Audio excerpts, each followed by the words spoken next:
ಯಾವಾಗ ಏನ್ ಬೇಕಾದ್ರೂ ಆಗಬಹುದು. ಸೌಜನ್ಯ ಕೇಸ್ನಲ್ಲಿ ಧರ್ಮಸ್ಥಳದ ಹೆಸರು ತೆಗೆದ ಯೂಟ್ಯೂಬರ್ಗೆ ಬಂದ ಪರಿಸ್ಥಿತಿ ನೋಡಿ.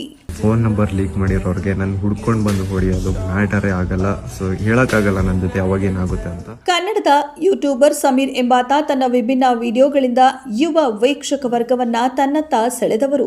ಮಾಟ, ದೆವ್ವ ಹಾಗೂ ವಿಸ್ಮಯಗಳಂತಹ ವಿಭಿನ್ನ ವಿಡಿಯೋಗಳನ್ನ ಮಾಡುತ್ತಾ ಬರುತ್ತಿದ್ದ ಸಮೀರ್ ಆಗಾಗ ಕೆಲ ಘಟನೆಗಳ ಕುರಿತು ಸಹ ವಿಡಿಯೋಗಳನ್ನ ಮಾಡುತ್ತಿದ್ರು.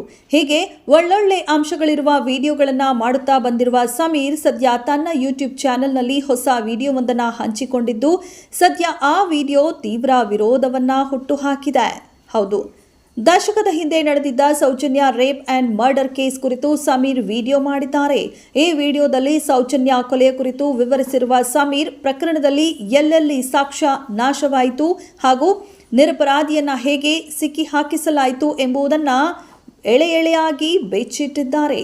ಇನ್ನು ಇದೇ ವಿಡಿಯೋದ ಆರಂಭದಲ್ಲಿ ಧರ್ಮಸ್ಥಳ ದೇವಾಲಯ ಒಂದು ಜೈನ ದೇವಾಲಯ ಎಂಬುದನ್ನು ಅದರ ಮಾಲೀಕರೇ ಸರ್ಕಾರಕ್ಕೆ ತಿಳಿಸಿದ್ದಾರೆ ಎಂದು ಸಾಕ್ಷಿಯನ್ನ ಸಹ ಬೆಚ್ಚಿಟ್ಟಿದ್ದರು ಸಮೀರ್. ಹೀಗೆ ಸಮೀರ್ ವಿಡಿಯೋ ಮಾಡಿದ ಬೆನ್ನಲ್ಲೇ ಸಾಮಾಜಿಕ ಜಾಲತಾಣದಲ್ಲಿ ವಿಡಿಯೋಗಳ ಕೆಲ ತುಣುಕುಗಳು ಸಿಕ್ಕಾಪಟ್ಟೆ ವೈರಲ್ ಆಗಿದ್ದವು. ಹೀಗೆ ವೈರಲ್ ಆದ ಬೆನ್ನಲ್ಲೇ ಸಮೀರ್ ತನ್ನ ಅಧಿಕೃತ ಇನ್ಸ್ಟಾಗ್ರಾಮ್ ಖಾತೆಯಲ್ಲಿ ಸ್ಟೋರಿ ಹಂಚಿಕೊಂಡಿದ್ದು ತನಗೆ ಯಾವಾಗ ಏನ್ ಬೇಕಾದರೂ ಆಗಬಹುದು ಎಂದು ಹೇಳಿಕೊಂಡಿದ್ದಾರೆ.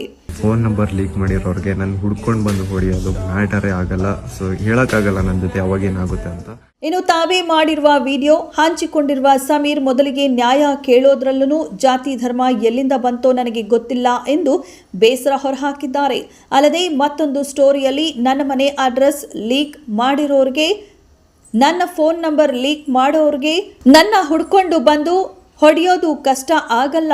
ಹೀಗಾಗಿ ಕನ್ನಡದ ಯೂಟ್ಯೂಬ್ ಕಮ್ಯುನಿಟಿಯಲ್ಲಿ ಕೈ ಮುಗಿದು ಕೇಳ್ಕೊಳ್ತೀನಿ, ಈ ವಿಷಯವಾಗಿ ನಿಮ್ಮ ಧ್ವನಿ ಎತ್ತಿ ಎಂದು ಸಮೀರ್ ಸದ್ಯ ಹೇಳಿಕೊಂಡಿದ್ದಾರೆ.